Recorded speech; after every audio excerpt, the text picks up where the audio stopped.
Langsung ke taklim. Assalamualaikum warahmatullahi wabarakatuh.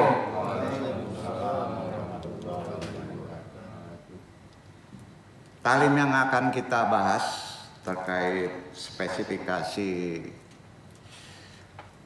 majelis ini, hayada'una nata'alamu thariqah. Bab 1 dulu ya. Kita belajar kembali thariqat. Tentunya edisi ini sifatnya khusus ya. Bab 1 ya. Kategori tasawuf amali, tasawuf yang diamalkan. Jazakumullah khairan katsira. Alhamdulillahirabbil alamin. Na ilahil ma'ahud. Wassalatu wassalamu li ayasiri hayati wujud wa ashabil ajami li kulli mawjud. Salatan tutafil qulubinal iman wa biha biunal Qur'an.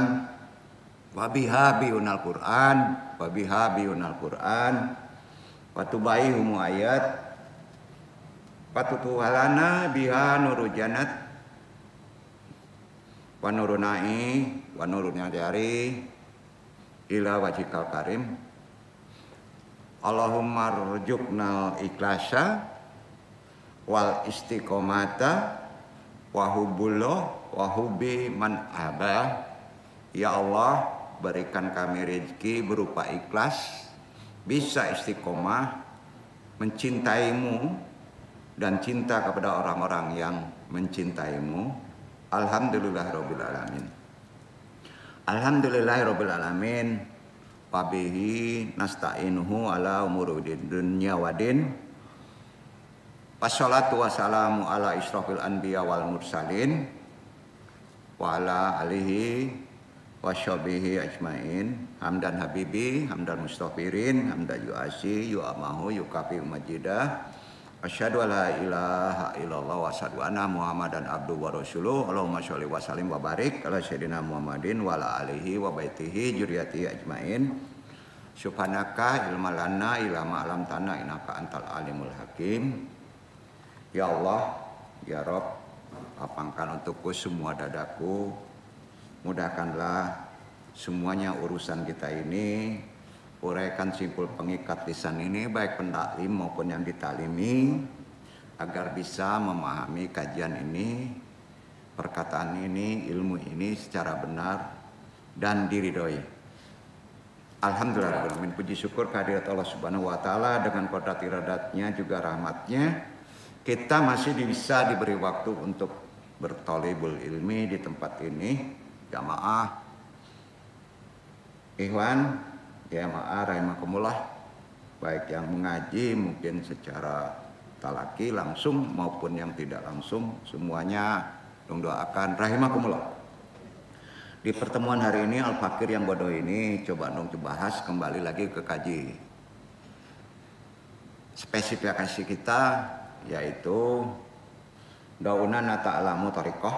Kita kembali memahami metode ilmu tarekat. Mudah-mudahan bisa kita pahami secara benar dan kita bisa mengamalkannya pula secara benar. Wa ba'du.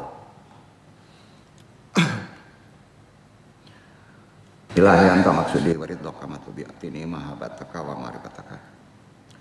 Ajaran tarekat ya, atau tarekat biasanya secara umum ya, adalah arti tarekat itu kan jalan atau metode. Jalan yang ditempuh untuk bisa, jalan apa? Bisa mendekatkan diri kepada Allah. Bukan jalan menuju ke Jakarta. Kepada Allah Subhanahu wa Ta'ala ya. Dan mendapatkan menuju ke Allah itu apanya? Tadi disebut ridhonya. Itu aja ya, mendapatkan ridhonya. Mendekat kepada Allah supaya mendapatkan ridho Allah.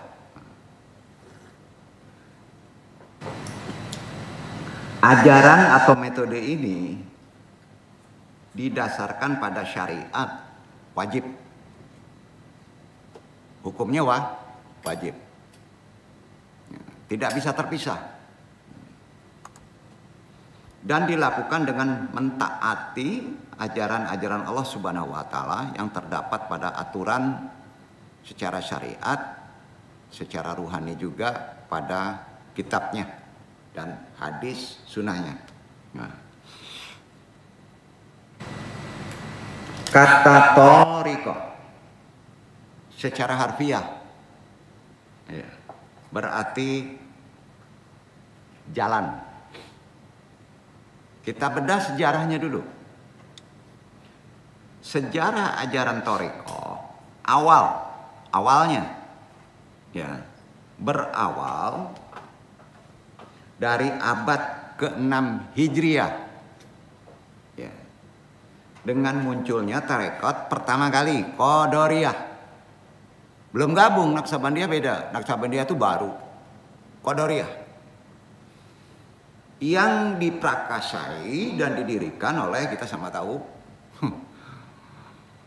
ada contoh gambarnya itu ya, kurang lebih begitulah gambarnya. Beliau ini adalah Asy Syekh Abdul Qadir Al-Jailani secara nasab, termasuk cucu cicit kecicit dari Nabi besar Muhammad SAW. Itu sah. Ya. Dapat dari Hasan, Bapak, dapat dari Husain, pihak ibu. Jadi sah. Kalau disebut Habib, beliau memang Habib. Sah. Kalau Habib sekarang kan bingung di nasabnya. Udah putar-putar. Ya.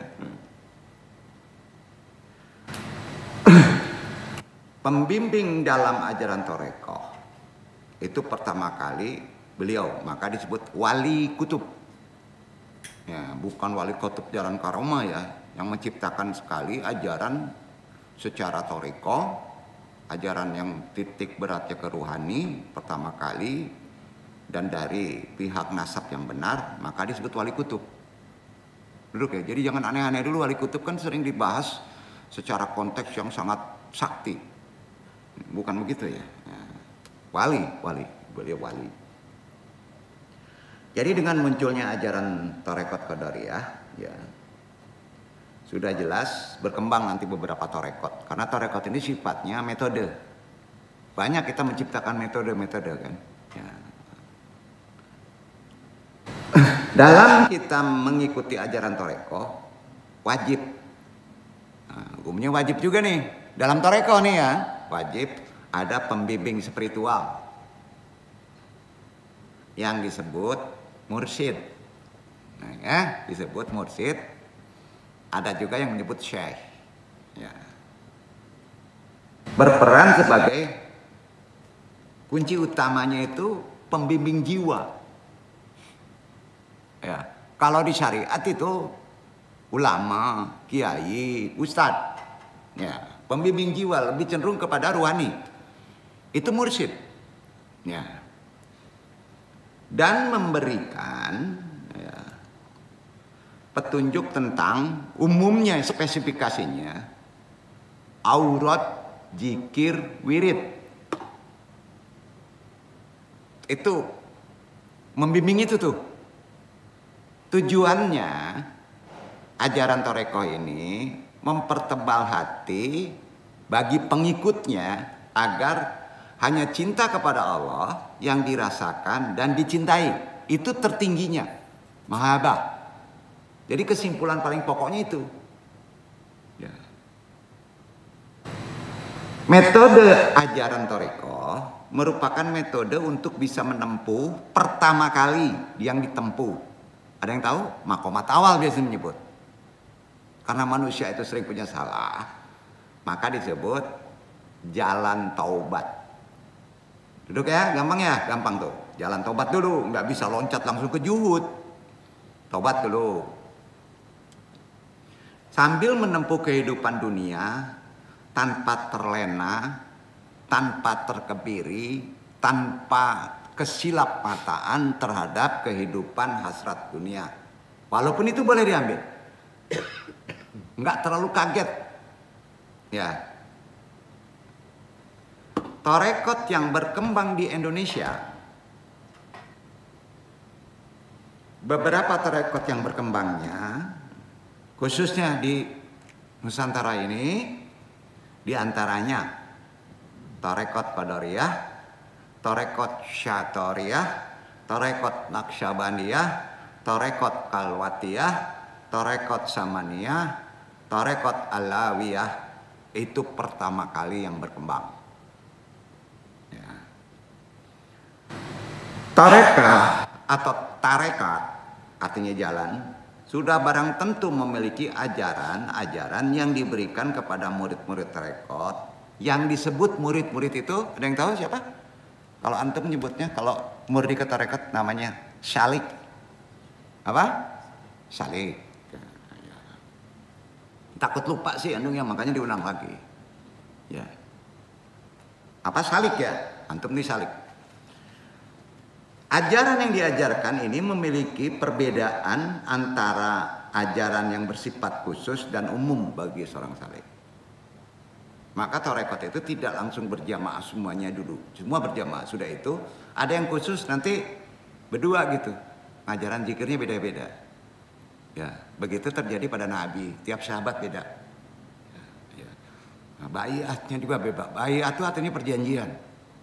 Ya. Nah, di sini yang mesti kita luruskan, jangan sampai kita menjadi menganggap tarekat itu ajaran yang tidak sesuai dengan syariat. Jadi, yang secara khusus, ajaran bersifat khusus, yaitu amalan yang benar-benar harus dilaksanakan oleh si pengikut suatu tarekat, yaitu tidak boleh diamalkan oleh orang luar tarekat itu sendiri. Jadi kalau dia Satariyah, khususnya Satariyah, tidak boleh meloncat ke Naqsyabandi. Ya,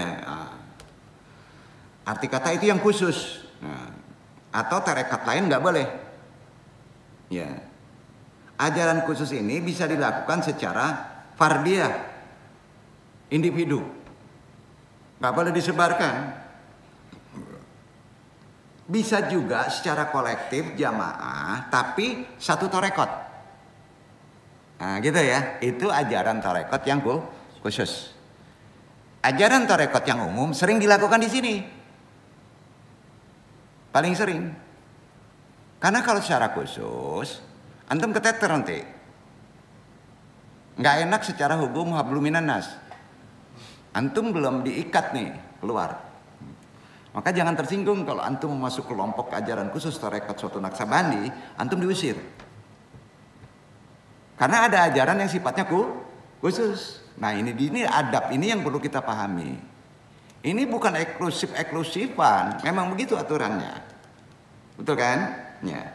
Kalau kita masuk suatu ruangan khusus di bank, dia harus masuk yang punya barcode tertentu kan? Betul kan?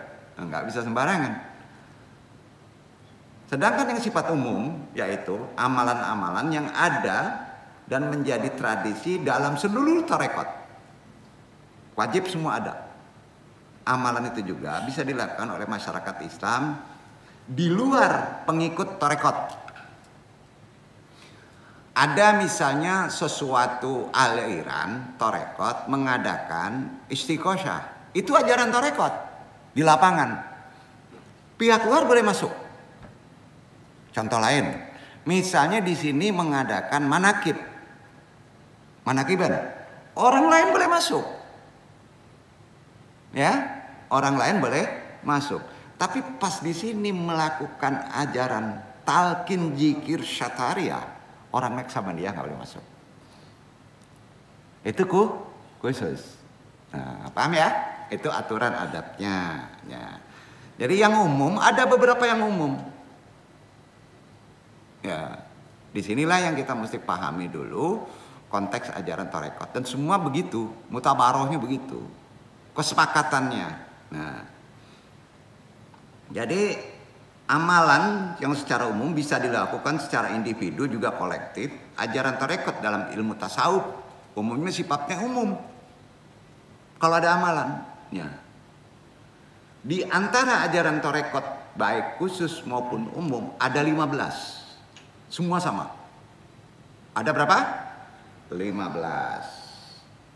kerangka dasar ajaran tarekat, Satariyah, Qadariyah, Naqsabandiyah, Kalwatiyah, semuanya runut dari atasnya 15 ajaran, 15 metode. Pertama yang disebut istighfar. Ini masih kelompok makomat taubat. Pertama, jadi kalau masuk tarekat Tafajul pasti istighfar dulu. Dengan lafaz yang beda-beda, ada astagfirullahaladzim, ada astagfirullahalghafururrahim, itu nggak jadi masalah. Ya, istighfar, ya, yaitu meminta ampun kepada Allah dari segala dosa atau maksiat yang telah diperbuat, ya, dan berpaling dari perbuatan yang sifatnya dosa besar maupun dosa kecil. Jadi ajaran pertama tarekat baik secara umum, secara khusus, pertama apa makomatnya? Istighfar, tobat minta ampun. Yang kedua masuk sholawat. Apa? Sholawat. Sholawat Nabi. Semua yang istighfar ada sandaran dalilnya. Yang sholawat juga ada sandaran dalilnya. Allah juga bersolawat kepada Nabi kan. Nah, apalagi kita kan. Setelah seorang salik membersihkan diri, mensucikan jiwanya melalui istighfar, maka kemudian mengisi jiwanya dengan membaca sholawat kepada Nabi Muhammad SAW. Nah, ini lebih cenderung kepada penghargaan. Jangan dulu dilarikan ke syafaat. Paham nggak? Sholawat kan intinya syafaat. Kalau syafaat kan artinya meminta tolong. Ya, tapi lebih cenderung kepada penghargaan. Ya. Itu yang umum. Yang khusus nanti sholawatnya syafaat. Itu perbedaannya. Yang ketiga, sekarang yang ketiga ajaran tarekat ini. Baru masuk zikir.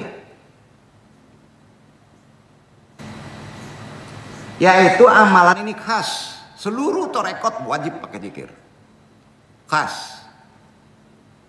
Yang harus ada dalam setiap aliran tarekat. Jadi zikir dalam tarekat itu mengingat, menyebut nama Allah baik secara zahar, secara lisan terdengar, maupun secara sirri, rahasia atau disebut khafi. Nah, itu wajib. Baik dengan perkataan ataupun dengan perbuatan. Ya. Amali. Ya. Nah, itu yang ketiga. Ulang dari atas. 15 ajaran tarekat. Pertama adalah istighfar. Kedua, sholawat Nabi. Ketiga, zikir. Keempat, ada yang tahu? Namanya muraqabah. Nah, di sini Anda perlu istidlal dalil semuanya. Kalau yang tiga tadi itu udah umum, pasti ada sandaran dalilnya. Ya. Yang keempat itu muraqabah. Arti muraqabah bahasa kerennya kontemplasi. Kontemplasi seseorang duduk mengheningkan cipta. Umumnya itu selalu kita lakukan pada kofi. Tahu nggak? Setelah zikir jahar, siri, rahasia, kofi itu muraqabah. Dalam berhening itu, mengeningkan cipta itu dengan kesungguhan hati, menunduk kepada hati, dengan penuh penghayatan bahwa dirinya seolah-olah berhadapan dengan Allah. Jadi kalau kopi itu pas nunduk ini, kita seolah-olah berhadapan dengan Allah. Duduk nggak? Ya. Nah, ini supaya jangan salah nanti. Arti kata kalau kita jahar itu lebih cenderung masih lari makomat tobat, tahara. Pas kita sudah nunduk ke kiri berarti kita seolah-olah berhadapan dengan Allah. Itu kaitannya ada sangkut paut dengan menunggu yang disebut ilham. Ya, duduk nggak? Halo Iwan, duduk pelan-pelan ya, supaya nanti kita melakukannya jelas. Ya. Meyakinkan hati bahwa Allah selalu mengawasi, memperhatikan segala perbuatan. Nah, pertanyaannya, mana istidlal dalilnya? Zaman sekarang kan gitu. Muraqabah itu mana? Dasarnya dari mana nih dong? Apakah dasarnya dari kata ulama atau dari Syekh Abdul Qadir Jilani atau dari sunnah? Tidak. Dasar muraqabah adalah dari Allah. Allah berfirman di Quran surat Asy-Syu'ara 218 219. Catat aja itu dulu. Dasar muraqabah ke Kofi 218 219 Quran surat Asy-Syu'ara. Dong baca pendek nih. Alladzi yaraqahi taqum wa taqalubaka fi sajidin. Dia yang melihat ketika engkau berdiri waktu sholat, dan dia melihat perubahan gerakan badanmu di antara orang-orang yang sujud. Allah melihat kan? Iya kan? Yakin tuh? Kalau antum melihat ke hati, Allah melihat kamu nggak? Ngelihat, berarti Allah ada ya. Nah, jadi bisa dikatakan muraqabah itu keadaan merasa kehadiran Allah. Betul gak? Dalam segala kondisi. Jadi muraqabah merupakan salah satu prinsip apa? Secara syariat. Akhlak paling tinggi dalam syariat menyebutnya adalah muraqabah. Sampai? Karena arti muraqabah merasa diawasi Allah. Bahasanya apa? Ihsan. Praktek ihsan itu dengan Kofi. Nah, kalau dengannya akhlak paling tinggi dalam ajaran Islam namanya apa? Halo. Muraqabah. Artinya secara umum adalah ihsan. Sekarang tanya, kalau bapak-bapak merasa dalam segala hal diawasi oleh Allah, akhlak bapak-bapak nggak akan melenceng. Apakah bisa dirasa-rasakan itu? Tidak, Pak. Itu harus dilatih. Jangan bohong. Benar nggak? Mau nggak bapak merasa diawasi Allah? Itu udah maqamat ihsan. Dalam hidup di segala segi, maka bapak akhlaknya baik. Jadi kalau ditanya ada poin tuh. Kenapa orang banyak melakukan zalim? Karena antum hidup nggak pernah merasa diawasi oleh Allah. Benar kan? Tahu bahasanya. Yakin. Itu yang ihsan. Disebut ihsan itu. Jadi di muraqabah ini kan ada di syariatnya. Berat nggak? Itu berat ya. Ya harus gimana supaya dapat ihsan? Ya masuk tarekat. Karena dilatih, dituntun sama guru. Sederhananya begini. Muraqabah dapat diartikan sebagai memberi perhatian serius terhadap sesuatu dengan cara menjaga, memelihara sesuatu itu secara sungguh-sungguh. Terus dijaga hatinya. Allah melihat kita nih, Allah melihat kita nih, Allah melihat kita nih. Jadi secara istilah, muraqabah adalah meletakkan diri kita di bawah pengawasan Allah terus-menerus. Ini dikuatkan lagi sama firman Allah loh. Karena ini akhlak tertinggi ya. Berkaitan dengan pengawasan Allah. Naik ayat kedua. Ihsan itu berat. Naik ayat kedua. Al-Hadid ayat 4. Baca. Nah, di sini ajaran tarekat udah tahu.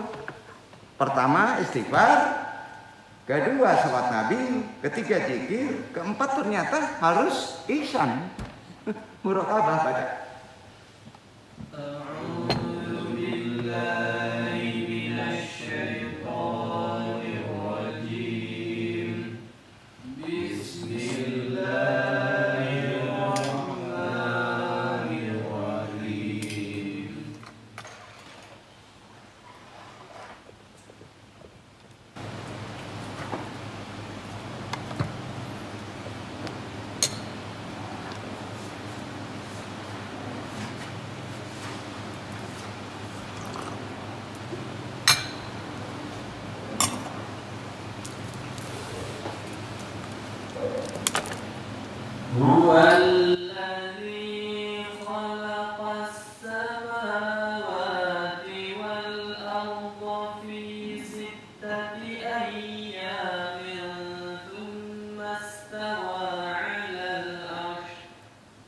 يعلم ما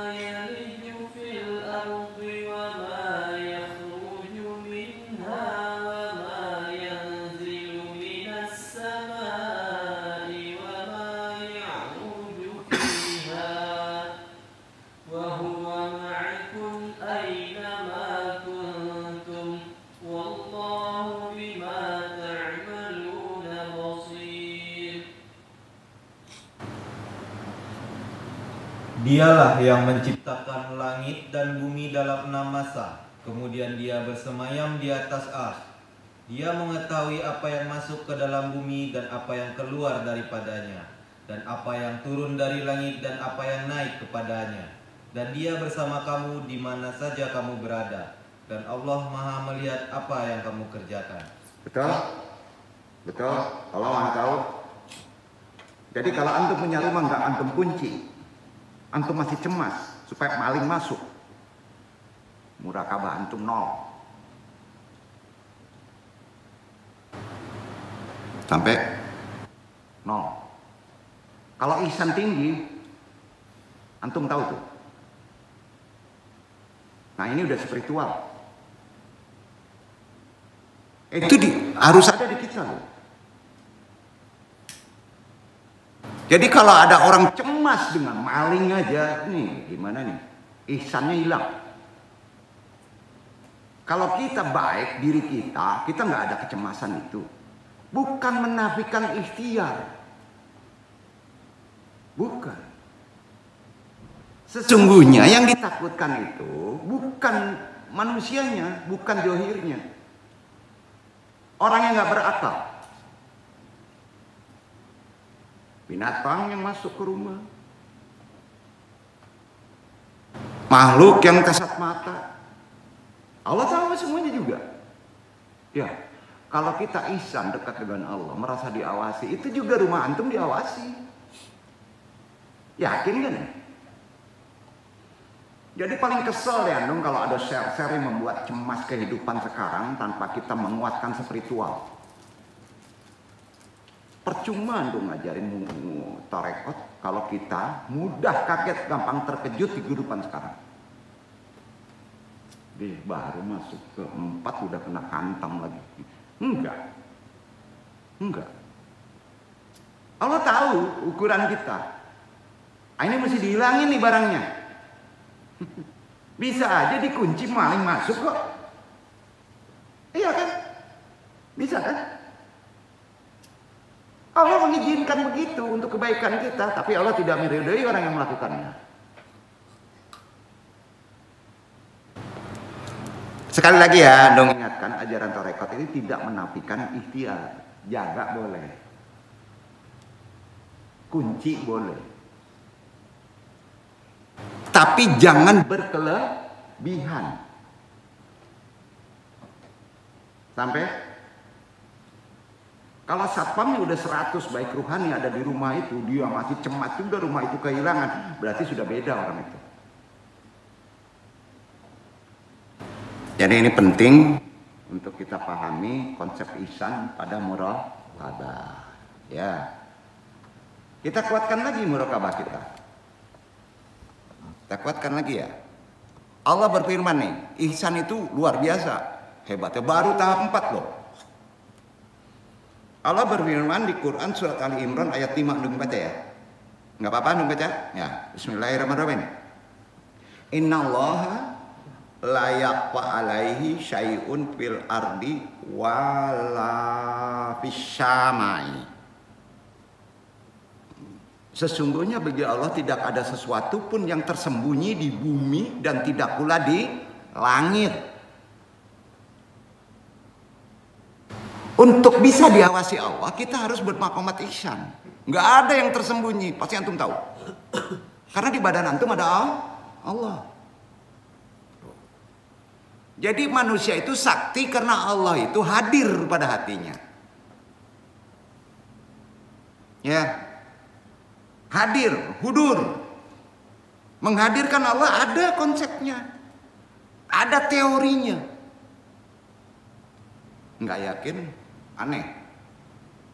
Untuk apa kita dijadikan khalifah di muka bumi kalau kita tidak mempunyai kekuatan ke sultan? Allah juga berfirman, naik lagi nih. Ya. Masalah ihsan. Quran surat Al-Fajr ayat 14. Anu yang baca. Inna rabbaka labil mursyad. Sesungguhnya Tuhanmu benar-benar mengawasimu. Betul? Itu Quran semuanya. Tidak sunnah. Yakin Allah mengawasi kamu? Nggak mungkin deh orang lain bisa masuk kalau diawasi sama Allah kita kan? Kalau orang menjolimi kita sudah diawasi Allah, berarti Allah izin itu untuk kebaikan kita kan? Betul kan? Al-Fajr juga begitu. Berarti ada berapa ayat perkara ihsan yang harus kita amalkan melalui jalan metode ruhani. Letaknya pada zikir, mengingat dalam syir. Jahar kan cenderung kepada pembersihan dulu, betul?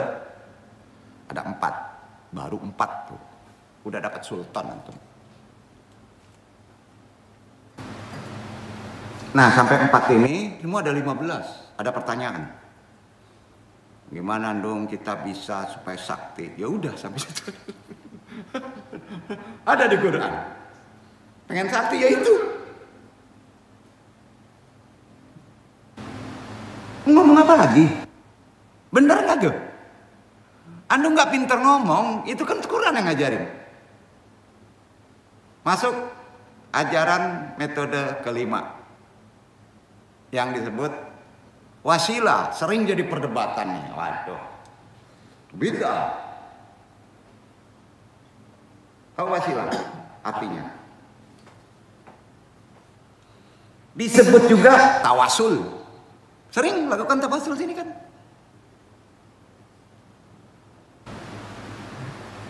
Wasilah atau tawasul itu adalah salah satu untuk bisa mendekatkan diri pada yang lain, bahasa umum gitu. Jangan dulu langsung ke Allah, pada yang lain. Itu wasilah, tawasul. Jadi dalam ajaran Torekot, wasilah itu upaya ikhtiar amalan yang dilakukan untuk bisa kemana? Mendekatkan diri kepada Allah, hampir sama dengan yang di atasnya, tapi beda ya, tapi ujungnya tetap kepada Allah. Supaya cepat berhasil, maka antum jangan jalan muter-muter, harus jalan tol. Lebih cepat mana kalau antum jalan misalnya lintas tengah atau lintas tol? Kalau ada tol, itu lebih cenderung wasilah atau tawasul. Dasarnya mana? Allah berfirman. Nggak, umur kita pendek nih, putar-putar di syariat. Al-Maidah ayat 35 dibaca. Tuh. Itu keberapa? 5.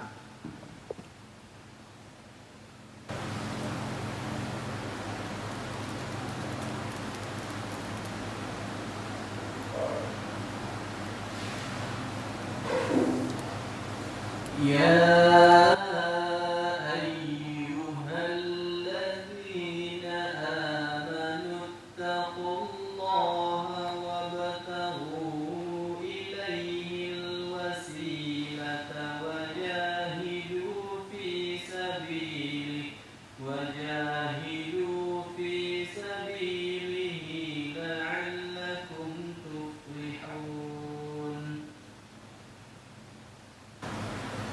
Hai orang-orang beriman, bertakwalah kepada Allah dan carilah jalan yang mendekatkan diri kepadanya, dan berjihadlah pada jalannya supaya kamu mendapat keberuntungan. Wasilatan, jalan yang terdekat. Wasilat, cari jalan tol. Ini contoh gini ya, contoh gini. Tadi ada contohnya sebenarnya. Pastian mau ngambil hak, cemas kan tadi yang keduanya, pengen cepat, betul kan? Berarti Pak Bastian harus punya jalan cepat. Faktor supaya cepatnya apa? Karena ada yang ditunggu untuk hak orang lain, bukan anu nggak tahu, untuk diselesaikan juga, betul. Jangan bohong nih, bener. Ini ada saksi. Iya. Bener kan? Jadi Pak Bastian harus mencari jalan cepat. Kalau jalannya muter-muter gimana? Lama kan? Sementara ada hak orang yang bisa diselesaikan gimana? Enak gak hidup kayak gitu? Enggak kan? Belum clear juga kan? Nah. Pas Pak Bastian masih putar-putar jalan, mati dia. Gimana? Dosa kan? Bener kan? Nah pertanyaannya, jalannya kemana? Udah bener memang kesini. Bertanya kepada ahlinya, udah bener. Namanya apa? Itulah makomat ke-6, naik. Apa namanya? Rabitah. Catat. Rabitah. Ulang. Dari atas ya. Pertama, ajaran tarekat secara umum. Apa tadi? Ini belajar seperti anak SD dulu kan, takutnya kan salah nih melenceng.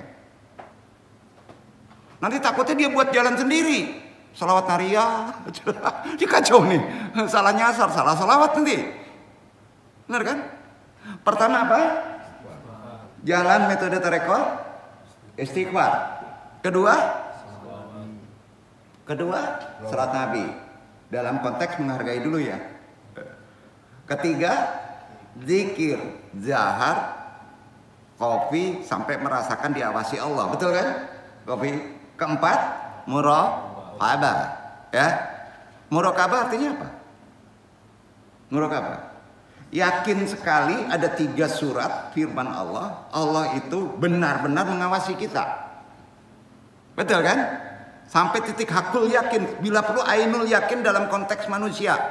Itu isyan. Artinya gini, kalau kita sholat, kita tidak bisa melihat Allah karena mahanya. Tapi Allah pasti mengawasi kita. Itulah akhlak tertinggi. Ya. Jalan kelimanya apa? Dalam tarekat tadi disebut wasilah. Setelah muraqabah? Wasilah. Wasilah artinya apa? Cari jalan tol, jalan cepat. Tadi sudah dicontohkan ke Pak Bastian. Dia mencari jalan cepat, bukan tergesa-gesa ya. Sudah betul kalau cari jalan cepat ke dukun ya salah. Salah, betul kan? Karena di sana pasti menyesatkan.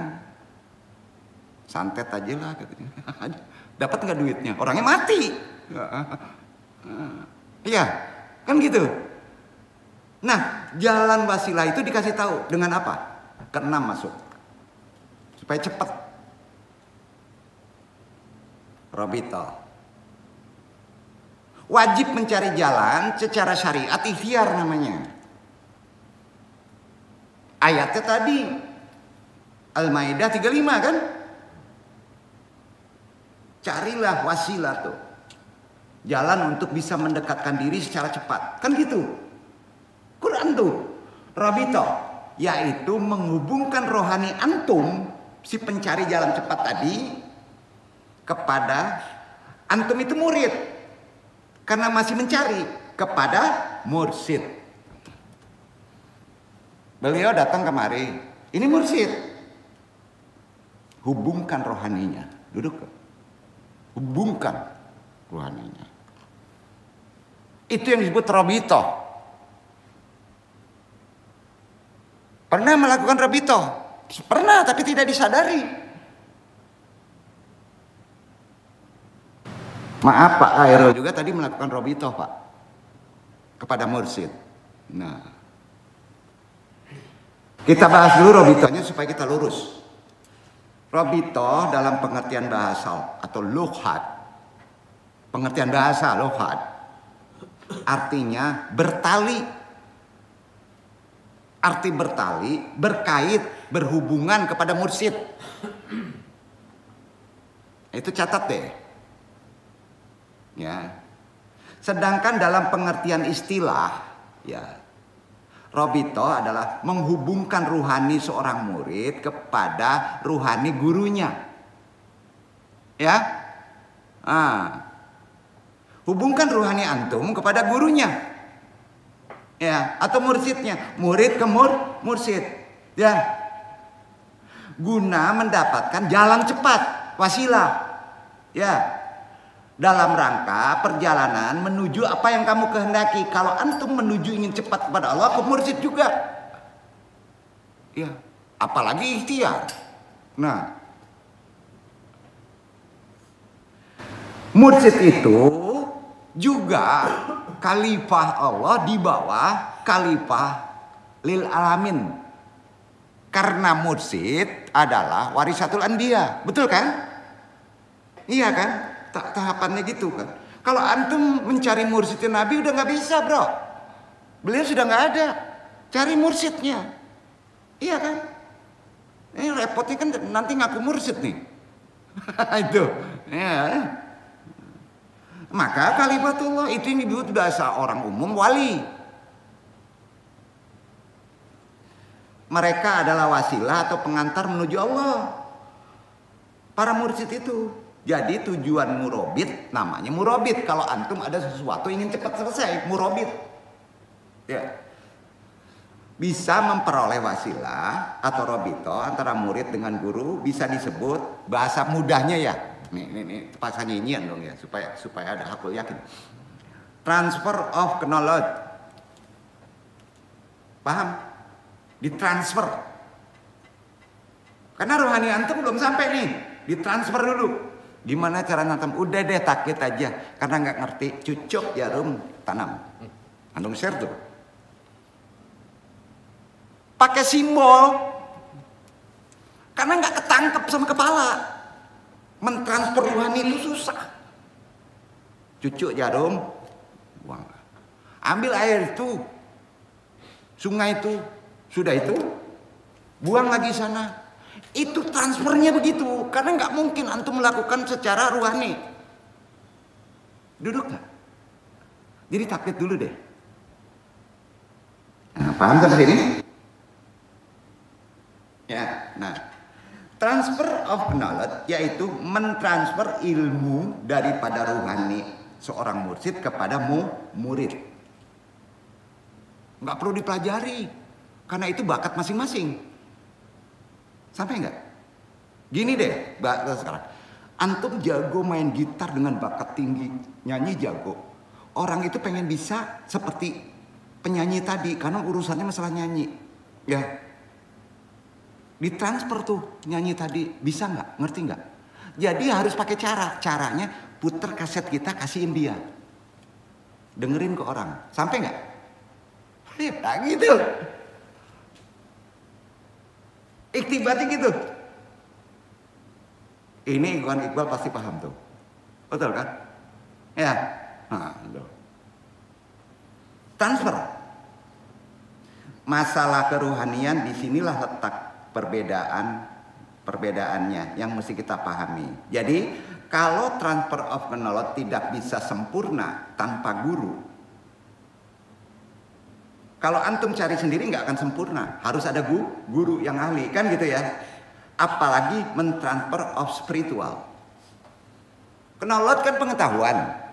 Kamu belajar ahli dalam misalnya nyanyi, harus belajar kepada ahli vokal, itu pengetahuan.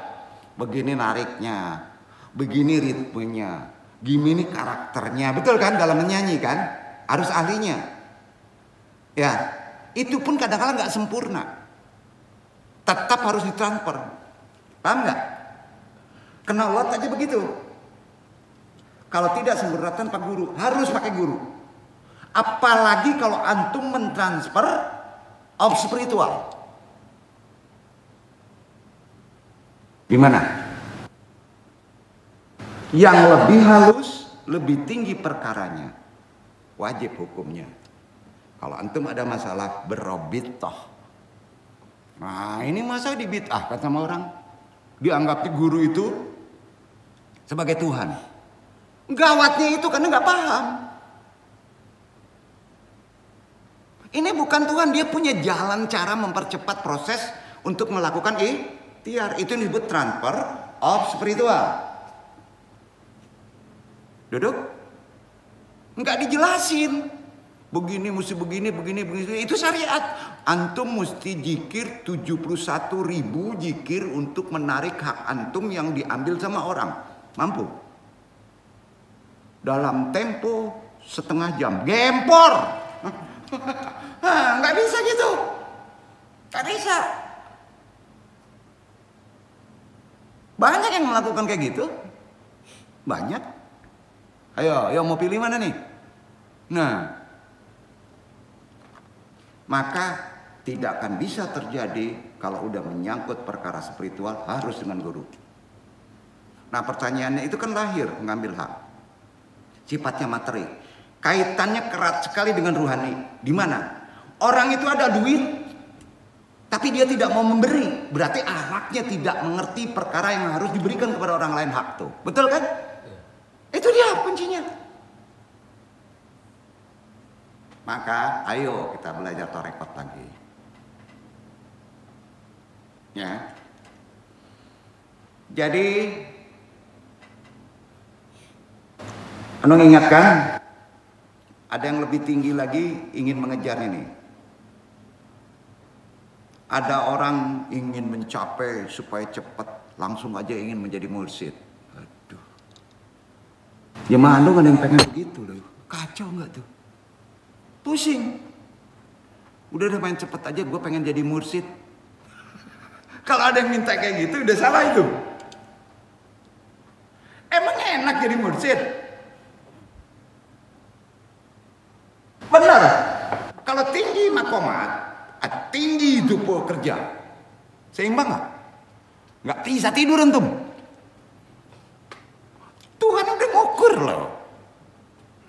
Karena Allah spiritual segitu, pasti beban segini, bener nggak? Allah adil nggak? Udah jangan minta yang aneh-aneh. Kalau antum dikasih degil, makanya dosanya pun degil. Halo. Jadi gampang ya, akidah kita jadi benar nih. Ya. Ada yang ingin jadi mursyid supaya cepat. Nah, ini udah aneh nih. Supaya cepat langsung bertemu Allah tanpa melalui guru andung lah. Ada nggak kayak gitu? Jangan bohong, ada.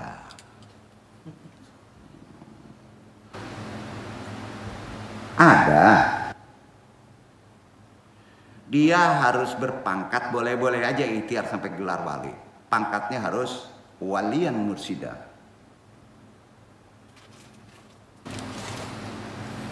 Pangkatnya itu. Artinya antum harus jadi kekasih Allah. Syarat kekasih Allah apa? Tahu? Yang lain nggak ada. Allah itu maha cemburu. Jadi punya istri ceraiin, punya mobil buang, sanggup? Yang duduk aja nggak sanggup. Mau jadi mursyid, syaratnya satu. Gimana? Nggak boleh ada cinta dua ya, ya. Buang semuanya. Itu wali. Udah deh, nggak perlu dijabarkan, wali itu berat. Senjanya kita bisa ngukur kan. Karena sifat wali harus mutlak tauhid, kekasih kepada Allah saja. Titik. Makanya banyak wali-wali Allah itu nggak nikah. Benar? Saya buatan udah nikah nggak? Nggak kan? Nabi Muhammad nikah itu beda loh. Maksudnya menolong. Nggak sama. Maka jangan dihina beliau itu. Karena beliau kekasih Allah. Nggak boleh tuh. Dosa. Walian mursyida, yaitu kekasih Allah yang layak menunjuki umat sesuai dengan hidayah Allah yang diterimanya. Dasarnya ini mana sih? Oke, amalin. Karena katanya pengen menjadi andong ya. Gini. Kenapa dong sebetulnya? Gini aja. Amalin ini ya. Al-Kahfi ayat 17 dibaca. Kalau 17 kan harus diamalin. Mudah-mudahan sanggup. Itu amalannya. Kalau ingin menjadi mursyid. Al-Kahfi ayat 17.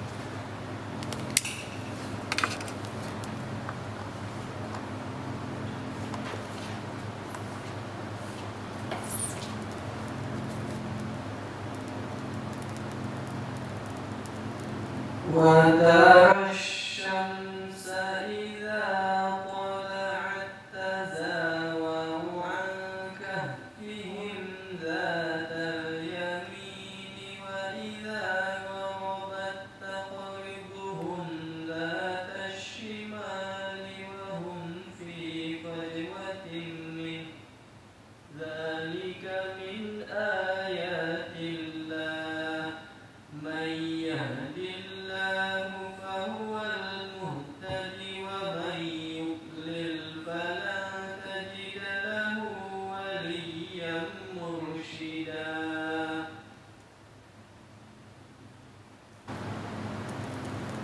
Dan kamu akan melihat matahari ketika terbit condong dari gua mereka ke sebelah kanan, dan bila matahari itu terbenam menjauhi mereka ke sebelah kiri, sedang mereka berada dalam tempat yang luas dalam gua itu adalah sebagian dari tanda-tanda kebesaran Allah. Barang siapa yang diberi petunjuk oleh Allah, maka dialah yang mendapat petunjuk, dan barang siapa yang disesatkannya, maka kamu tidak akan mendapatkan seorang pemimpin pun yang dapat memberi petunjuk kepada mereka. Petunjuk seorang wali mursidan, dia tidak bisa keluar. Dalam gua dia bisa melihat. Dalam gua kan seharusnya nggak kelihatan, Pak. Iktibarnya gitu. Masuk ke gua, ditutup nih, gelapin semuanya. Melihat matahari dari kanan ke sana. Bisa. Itu mursidan. Udah sanggup? Udah sanggup nggak nih? Ini kenapa Anda ngomong kayak begini? Karena ada niatnya ingin jadi mursyid, nggak perlu ngaji. Pokoknya di atas aja ngajinya, pengen jadi mursyid seperti Antum. Bener Pak, ini minta. Ini bingung Antum nih. Gimana caranya ngajinya kayak gini nih? Nah itu kan petunjuknya tuh. Masuk Antum ke gua.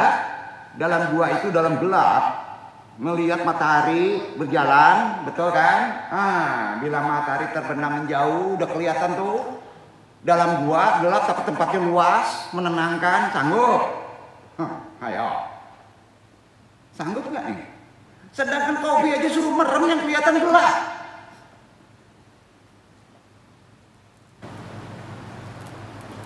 Kalau antum diberi tunjuk sampai titik, itu disebut melalui ilham, kelihatan. Maka antum tahu itu jalan yang mesti cepat disampaikan. Itu ilham. Itu maqamat di bawah. Kemarin kajinya. Bener nggak? Ya udah deh, kita tadi ilham aja dulu deh. Cara ilham udah dicari dengan doa. Kemarin. Itu aja dulu. Kita belum sampai Bukit Tinggi, baru sampai Lubuk Alung. Nah, kalau mendesak dikejar harus cepat setengah jam ke Bukit Tinggi, harus cari jalan tol. Udah ada tolnya belum? Belum, udah pakai spiritual. Udah potong aja melalui antum. Bener Pak Bastian? Bener kan? Aduh, kok jadi sombong kajinya? Enggak, ini Quran. Nah pertanyaannya, kan terangsang Pak Bastian ingin jadi walian mursidan. Terangsang kan? Normal. Itu manusia kayak begitu, normal. Biasa, nggak disalahin. Jadi jangan salahin orang. Tapi syaratnya tadi, antum harus menggelapkan diri, tapi kelihatan. Berdasarkan Quran. Jangan-jangan kalau antum belum bersih, tempat antum diisi sama jin sebenarnya. Pas gelap, antum kerasukan. Kacau antum. Nah, itu gawatnya tuh. Banyak itu terjadi. Kira-kira paham nggak tuh? Ya. Maka kamu tidak akan mendapatkan seorang pemimpin pun yang dapat memberi petunjuk. Kalau antum tidak bisa introspeksi diri batas kemampuan. Nah, disinilah Itulah yang disebut jalan torekot ke-6. Apa itu? Ke-6 tadi? Robito, menempelkan ruhani antum sebagai murid kepada mursyid. Dasar ayatnya kata Allah, Quran surat Al-Kahfi ayat 17. Duduk. Cara prakteknya udah datang cari ahlinya, cari mursyid zaman sekarang susah banget. Mursyid imitasi banyak. Kalau udah ketemu, seharusnya alhamdulillah. Mursyid juga perlu makan ya. Pelit pula lagi. Makannya nggak nasi, emas 4 kilo. Hahaha, dia mampu. Nggak gitu kira-kira. Ya. Jadi itu tadi bercanda. Kaku banget. Baru masuk ke 7.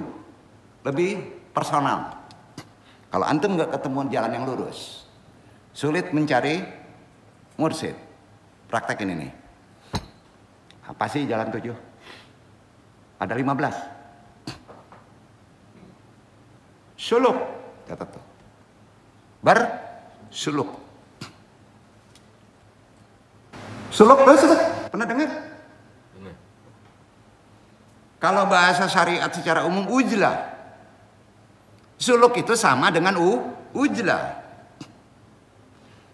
Suluk suatu perjalanan menuju Rob yang dilakukan dengan berdiam diri di pondok atau jawiyah. Antum mesti berdiam diri di suatu tempat. Kalau nggak ada jawiyah, di kamar yang bersih. Orang dulu sering pakai gorden, betul kan? Itu bersuluk. Itu namanya ujlah. Ada yang menyebut kalwat. Apakah boleh di masjid? Boleh. Namanya itikaf, tapi terbatas waktu. Ditentukan waktunya. Itikaf terbaik adalah bulan Ramadan. Duduk. Jelas? Jelas? Jalan torekotnya jelas. Di syariat ada juga. Ya. Biasanya diisi dengan apa? Bersuluk itu? Aktivitasnya, ibadah, diantaranya selama bersuluk puasa sunnah. Puasa sunnah. Jadi suluk nggak makan bro. Kalau antum ingin mendapatkan sesuatu secara syariat juga sebaiknya puasa sunnah. Benar kan? Nah. Sudah itu baru membaca aurat. Aurat itu wirid. Di antara zikir perbanyak. Lakukan amal soleh. Ujlah atau kalwat itu nama bahasa mudanya mengasingkan diri dari kehidupan hiruk pikuk urusan dunia. Sampai karena udah buntu, maka antum ujlah lah. Karena jalan lahir sudah diusahakan nggak dapat, betul kan? Ujlah, kalau nggak ada guru ya, kalau nggak ketemu mursyid ya, ujlah antum. Tapi di samping menemui mursyid, antum udah ujlah, udah keren deh. Nggak mungkin deh nggak berhasil, biasanya kayak gitu. Ya ujlah. Nah, dasarnya mana? Yang ujlah nanti dianggap kaji bertapa lagi. An-Nahl, surat 16, ayat 69. Baca ikhwan. Itu dia dasarnya. Ujlah itu dasarnya. Quran juga kan? Keberapa tuh? Suluk itu. Ujlah. Kalau itu. Jalan ke-7.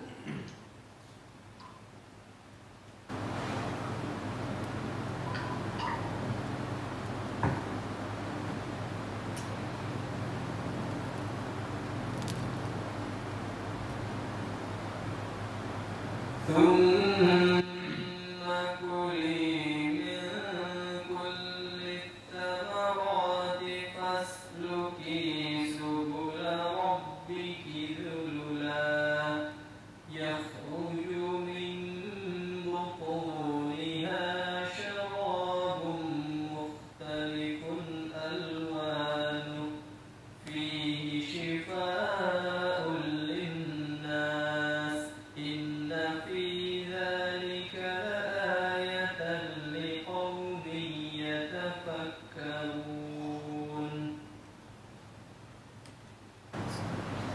Kemudian makanlah dari tiap-tiap macam buah-buahan dan tempuhlah jalan Tuhanmu yang telah dimudahkan bagimu. Dari perut lebah itu keluar minuman madu yang bermacam-macam warnanya. Di dalamnya terdapat obat yang menyembuhkan bagi manusia. Sesungguhnya pada yang demikian itu benar-benar terdapat tanda-tanda kebesaran Tuhan bagi orang-orang yang memikirkan. Luruskan dulu tafsir ini, mudah-mudahan Allah meridhoi. Umumnya orang memakai ayat ini asyifa, langsung segala penyakit pakai madu aja. Nggak begitu bro, nggak begitu. Mungkin sakit baru tahu loh, madu tuh modelnya lain. Paham ya nih? Itu kan iktibar, betul kan?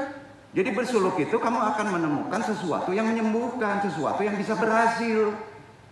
Sampai pas, tapi harus melakukan suluk. Duduk kan? Iya kan? Logikanya kan gitu. Kata suluk itu kan berasal dari terminologi Quran. Apa? Bukan dari umum. Fasluki. Ada fasluki nggak?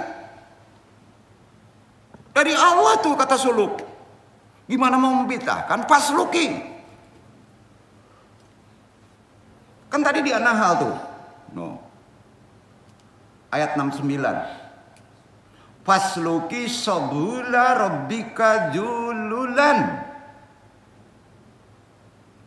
Tempuhlah jalan Robmu yang telah dimudahkan bagimu. Kan mudah diem sejenak, ditutup sendiri, keluar dari keramaian. Mudah nggak? Kalwat, menyepi, nggak susah. Bener kan? Oh zaman dulu ke gunung bertapa, pola berpikirnya ke situ. Karena takut terganggu. Zaman sekarang gampang deh. Di rumah sendiri. Oh kedengeran orang rame, ada band, ada karya. Udah kasih perdam. Ya bener kan? Jadi aneh-aneh melakukannya kalau nggak dibahas Quran secara benar. Orang yang melakukan itu tadi jalan suluk siapa namanya? Halo, tadi disebut salik. Jadi kalau antum mempunyai sesuatu yang ingin cepat selesai, jadilah seorang salik. Tidak dikaitkan berjumpa dengan Allah aja. Sampai yang jomblo harus salik juga supaya cepat. Pas sudah nggak jomblo, pas sudah dapat kerja, ditinggalkan suluknya. Nggak bisa karena pasti ada juga masalah, bener kan? Iya kan? Kan gitu bahasanya. Orang yang sudah melakukan jalan suluk, yaitu seorang salik, ya, kan gitu, betul nggak? Sedangkan untuk ujlah dan kalwat, ya, tadi kan udah disebut Al-Kahfi 16, udah disebut belum? Al-Kahfi 16-nya, baca lagi deh. Ini Andong tegaskan supaya lebih jelas ya amalannya. Nanti nggak perlu dihafal, tahu tuh. Ya, cara memorimu itu gimana?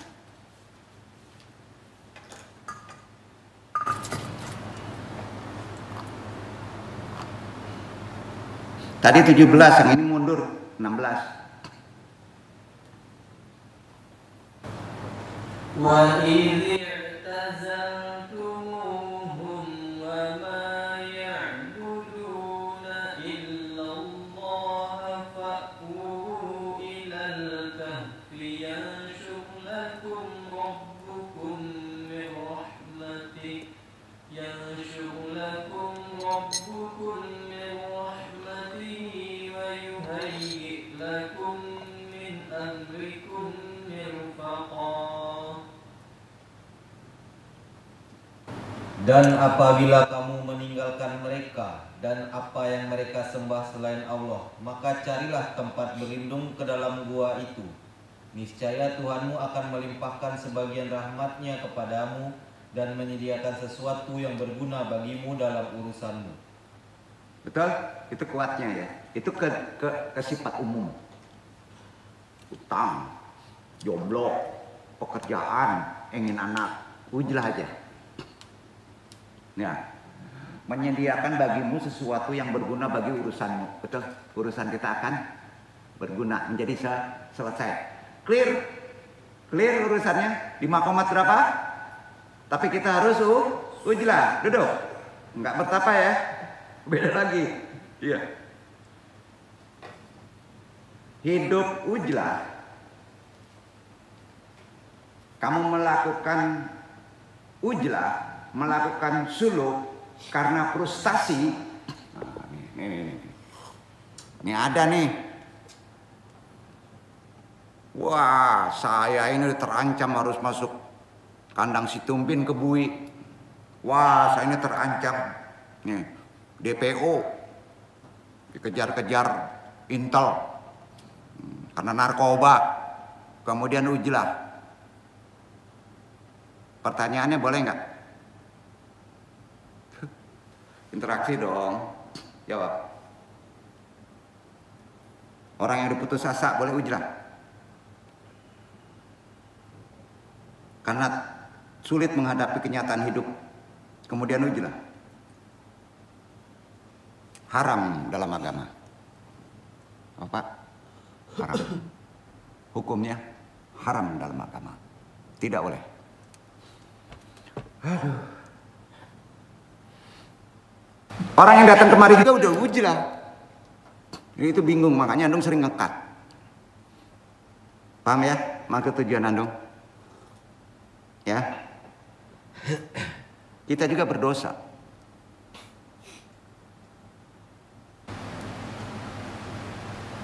Masya Allah. Kenapa ngajinya ke sini ya? Ya habis gimana, kita udah dari ilham kan wahyu ya. Terpaksa ngaji jalan torekot. Aduh. Jadi kan tadi udah dibilang untuk memahami surat Al-Kahfi, surat 16 tadi, ya, harus diperhatikan suasana di kala terjadinya peristiwa. Apa masalahnya? Tanya dulu. Saya nggak dapat hak saya ini. Gelisah terus khawatir, putus asa, langsung ujlah. Ujlah itu kan individu sendiri. Boleh nggak sama agama? Nggak boleh. Berarti antum harus langsung menaikkan ke makomat yang sebelumnya. Apa tadi? Menyambung ruhani murid kepada mursid. Tuh, sampai. Kalau sudah menyambung kepada murid dan mursid, antum melakukan ujlah, boleh. Duduk gak? Silabus segitu. Makanya bertorekat itu ada guru. Gimana mau belajar sendiri? Wah, ini udah tanya sama mursid. Udah, ujlah. Boleh. Tapi nggak tanya ke mursid, kamu langsung ujlah. Padahal jalannya ke sana, situasinya kamu putus asa, betul kan?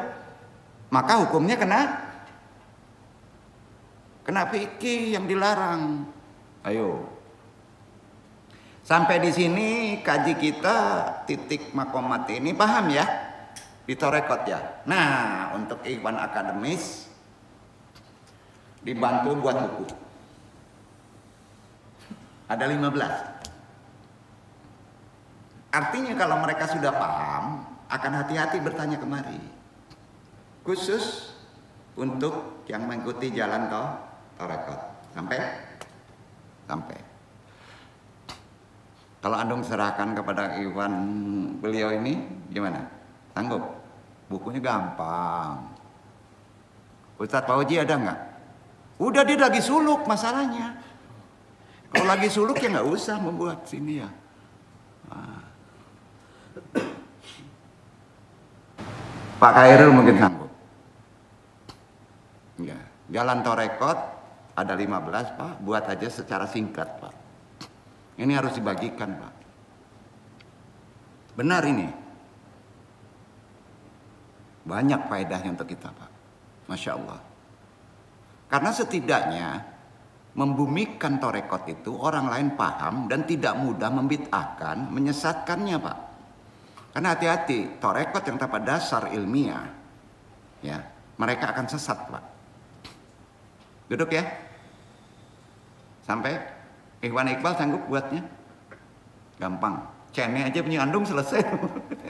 Udah kan ini lengkap nih. Gampang. Orang yang menyepi dengan melarikan diri ke dalam gua karena akan dibunuh oleh raja yang sewenang-wenang, itu bukan putus asa. Itu benar tuh. Benar. Tanpa menyambung tali, ya, kepada guru ruhaninya dia langsung melakukan ujlah, udah benar. Sampai nggak? Kenapa? Karena badan antum bunyi ke Allah mau dibunuh orang, sementara antum nggak bisa melawan, maka ujlah. Sedikit sekali bedanya, ya. Iya kan? Kalau antum ditagih orang dan sudah batas waktu dan beresiko terhadap masalah ini, takut kita mati, boleh ujlah nggak? Boleh. Gimana nih? Kalau antum udah sekian tahun, ya, kita nggak dapat keturunan, boleh ujlah nggak? Boleh. Duh, gimana nih? Itu nggak putus asa. Nah, putus asa kan nggak mungkin diterangin lagi. Kalau bawaan putus asa itu ada kaitannya dengan serakah, tahu nggak? Ada kaitannya. Udah nggak perlu jabarkan lebih dalam lagi deh. Nih. Orang yang menyepi ujlah dengan melarikan diri dari galak ke dalam gua umpamanya, ya. Tapi orang yang menyepi lari, tapi karena takut dikejar-kejar polisi karena kejahatan antum, boleh nggak? Itu putus asa. Beda ya? Beda nggak? Beda. Jadi dia harus bayar utang. Gimana kalau orang itu munafik? Nggak ada di sini, alhamdulillah jemaah kita. Wah, deketin andung karena saya dikejar-kejar nih. Bahaya loh. Mungkin disorong ke sana loh. Karena itu utang. Duduk nggak? Iyalah. Nah, itu sama dengan masuk ke kebenaran yang harus diselesaikan, kan gitu bahasanya. Mau berdebat gimana? Ya, jadi kondisi tersebut tidak memungkinkan mereka untuk melawan kesewenang-wenangan raja. Tidak ada kejahatan tapi raja yang jolim, maka itu boleh ujlah. Tapi kalau kita melakukan kejahatan, kita belum menyelesaikan, ya, dibayarnya harus kandang situmbin. Kalau Allah sayang, selamat dia sampai mati di neraka, antum dikerak loh. Dibayar kan? Tetap juga dibayar. Kalau antum hanya mempertahankan keimanan, maka boleh ujlah. Beda nggak dengan DPO? Aduh, gimana nih? Ngajinya gimana nih, Pak? Di sini ketangkap nggak nih? Beda ya dengan DPO ya? DPO singkatan apa sih? Nah, udah. Nah, di sini ada orang yang menangkap orang yang jahat, ada. Tapi karena ke majelis jangan deh katanya. Ya dia juga berdosa. Aneh tunjukin aja. Gimana tuh? Mau berani macam-macam? Seharusnya kan terbalik. Lebih baik nggak usah kemari. Kalau kemari nggak perlu dicari sama petugasnya, dia datang sendiri nanti ke sana. Kalau kemari, udah lari dari sini dulu, bener nggak Pak? Kok kesini ngajinya? Karena jalan tarekat begitu. Di sini kan jalan tarekat. Namanya juga Jawiyah. Logika kita nerima nggak? Ini nggak nakut-nakutin. Makanya saya andung bilang, datang kemari luruskan niat ridho Allah, kan gitu. Jadi kalau ridho ingin selamat karena kejahatannya, ya nggak bisa. Benar kan? Harus melakukan apa? Ke manusia itu bahaya, Pak. Harus ditemui manusianya meminta maaf, betul kan Pak Vicky? Kalau ke Allah masih ada keringanan dengan tobat. Kalau antum melakukan sesuatu yang dilarang dan terkait dengan manusia, menjolimi dirinya badan Allah nih, maka antum balasannya harus masuk kandang si tumbin atau pengen ke tunggul hitam.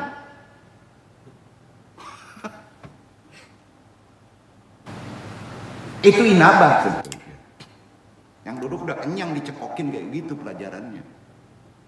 Alhamdulillah bersih dari perkara itu.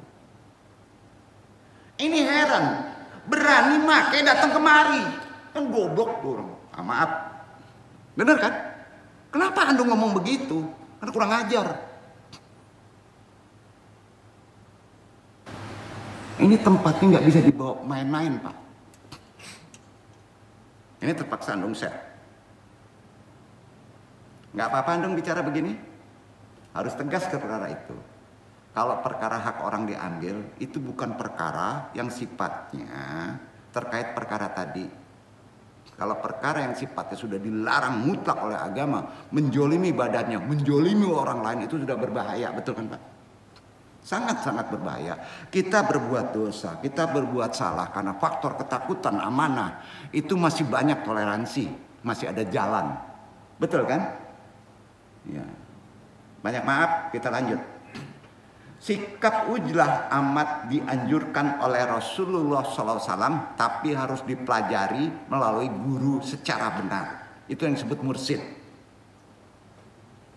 Begitu juga para sahabat menganjurkan, ya. Dari Abu Sa'id Al-Khudri,